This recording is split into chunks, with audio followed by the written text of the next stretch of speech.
नमस्कार मंडळी, कशा आहात सगळे. Good morning all of you. आज आपण चाललो आहोत महाबळेश्वरला. सिम्बा अजून झोपला आहे, बाकीच्यांची तयारी चालू आहे, बॅगा भरणं.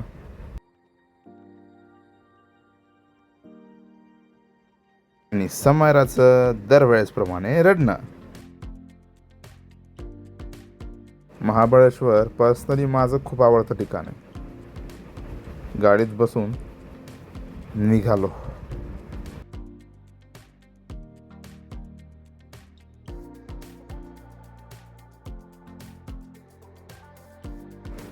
याच्या आधी आम्ही सारखंच महाबळेश्वरला जाऊन आलो आहे, पण आज फर्स्ट टाईम आपण महाबळेश्वरचा व्लॉग बनवणार आहोत. तर ब्लॉगला शेवटपर्यंत बघा.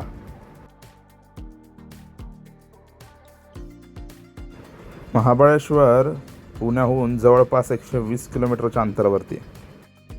आणि महाबळेश्वरला महाराष्ट्रातील थंड हवेचे ठिकाण म्हणूनही ओळखले जाते. समुद्र सपाटीपासून जवळपास 4500 फूट उंचीवरती वसलेलं हे महाबळेश्वर.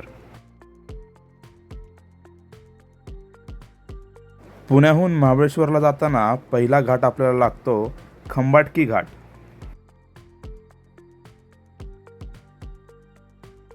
हा घाट वन वे आहे.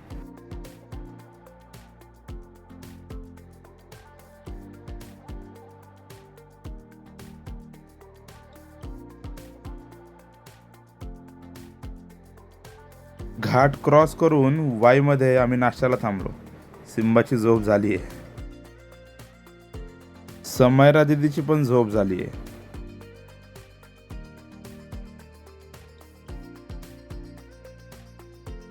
वाईमध्ये गंधर्व प्युअर व्हेज या हॉटेलमध्ये नाश्त्यासाठी थांबलो. सगळ्यांनी नाश्ता केला आणि नाश्ता करून निघालो पुढच्या प्रवासाला. वाईवरून पाचगणी आणि महाबळेश्वरला जायला लागणारा दुसरा घाट म्हणजे पसरणी घाट. घाट क्रॉस करून पाचगणीमध्ये 190 रुपयाचा टोल काढून पुढे निघालो.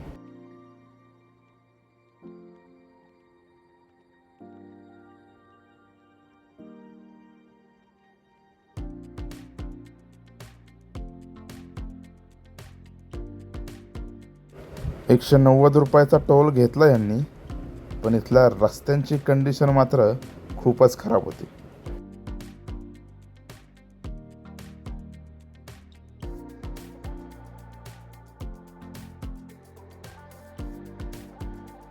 पुढे गेल्यावरती आणखीन एक पावती करायची होती.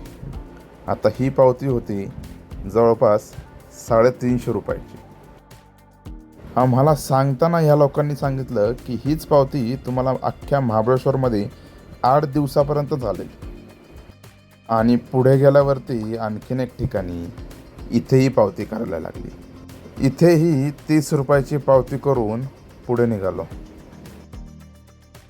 आम्ही आत्ता चाललो होतो श्री क्षेत्र महाबळेश्वर या महादेव मंदिराचे दर्शन घेण्यासाठी. मंदिरापाशी आल्यावरती पार्किंगसाठी पुन्हा एकदा 50 रुपयाची पावती केली.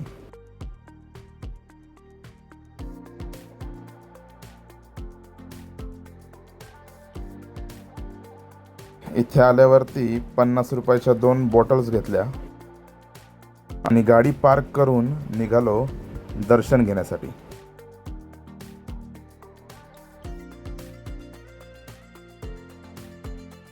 इथे आल्यावरती बरीचशी खेळण्यांची आणि विविध प्रकारच्या गोष्टींची दुकाने तुम्हाला बघायला मिळतात.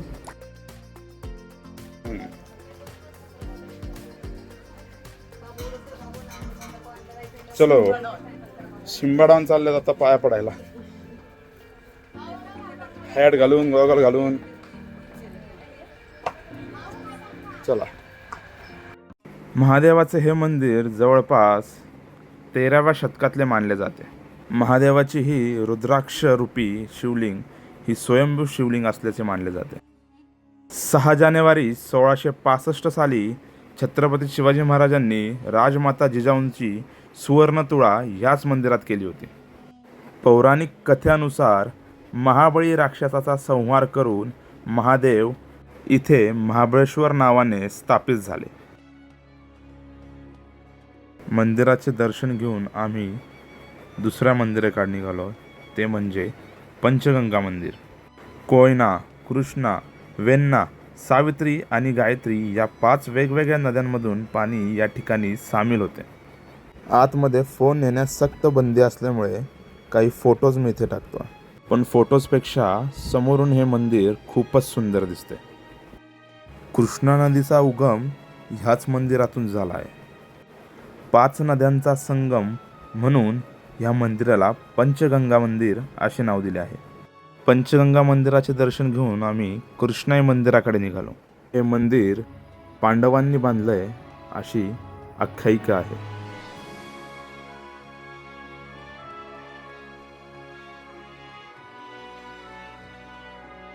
काही ठिकाणं अशी असतात जी तुम्हाला इतिहासात मागे घेऊन जाण्याची क्षमता ठेवतात.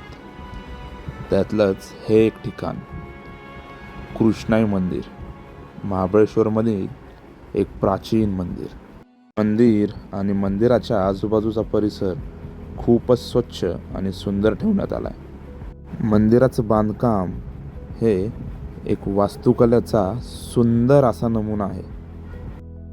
हे मंदिर आणि मंदिराच्याच समोर असणारं सुंदर असं हे दृश्य मनमोहक करून टाकणारं होतं. संपूर्ण बांधकामातील कोरीव छत आणि नक्षीकामांनी कोरलेले हे दगडी खांब पर्यटकांचे लक्ष वेधून घेते. मंदिराच्या मध्यभागी नंदी महाराज आणि एक पाण्याचा टाक दिसून येतो. नंदी महाराजांच्या मुखातून कंटिन्यू पाणी येत राहतं. असं मानलं जातं की हे पाणी कृष्णा नदीचं आहे. मंदिराच्या गाभाऱ्यात व्हिडिओ नाही काढू शकलो, पण खूप सुंदर असं शिवलिंग आतमध्ये. मंदिराच्या आजूबाजूलाच हा गेम झोन सुद्धा आहे, जिथे तुम्ही छोट्या मोठ्या गेम्स खेळू शकता.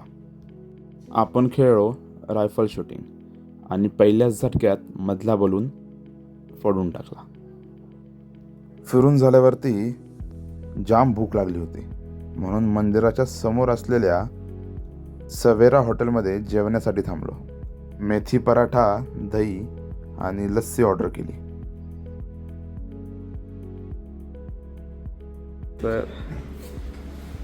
सर आपल्याला भेटले होते. सर या आपल्या सवेरा हॉटेलचे सर्व आहेत. सरांकडनं खूप छान इन्फॉर्मेशन आपल्याला मंदिरासंदर्भात बघायला मिळाली आणि सरांचे हे सुपुत्र आहेत. खूप छान वाटलं सर तुम्हाला दोघांनाही भेटून. आणि नेक्स्ट टाइम आलो तर नक्कीच एकदा परत व्हिजिट करेल. येस. आणि तुम्ही सांगितलेल्या इतिहासाबद्दल खूप छान वाटलं आणि इन्फॉर्मेशन दिल्याबद्दल खरंच खूप धन्यवाद सर. Thank you sir. सरांनी सांगितलेला इतिहास खूपच छान होता. संपूर्ण इतिहासाची माहिती घेऊन आणि लंच करून आम्ही निघालो दुसऱ्या ठिकाणी. दुसरा पॉईंट पाहण्यासाठी आम्ही जाऊन पोहोचलो Arthur seat पॉईंटवरती.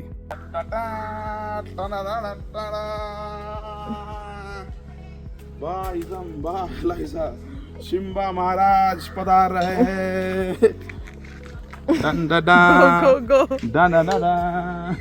Sir Arthur maleate यांनी वारंवार ह्या पॉईंटला येऊन सावित्री नदीचे सौंदर्य निहाळले होते एकाच जागी बसून, म्हणून या पॉईंटला नाव देण्यात आले आर्थर सीट पॉईंट. या पॉईंटला सुसाईड पॉईंट देखील म्हणले जाते.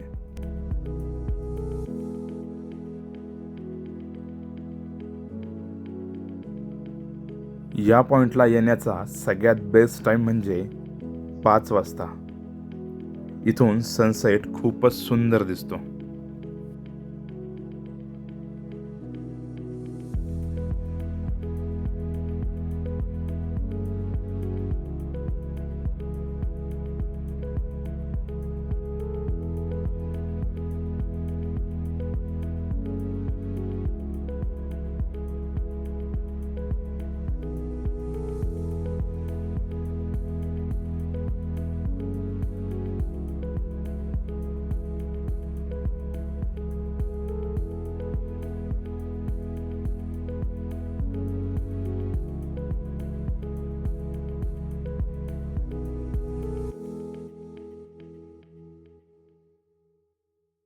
केक केक केक केक हाय हाय करत जावा. समोर इथं पडली. सनसेट बघून आम्ही निघालो आणि येता येता मॅप्रो गार्डन मध्ये थांबलो.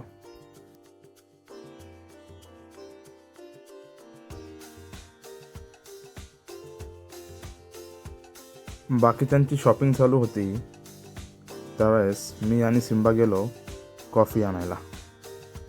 बरीचशी गर्दी आज मॅप्रो गार्डनमध्ये होती. सगळी शॉपिंग करून आम्ही निघालो परतीच्या प्रवासाला. येताना वाईमध्ये वाटेत मसाले घ्यायला थांबलो. खूप सुंदर असा हा दिवस गेला. कोणीतरी म्हटलं आहे, शेवट सुंदर कसा करायचा हे मावळत्या सूर्याकडनं शिकावा माणसानं.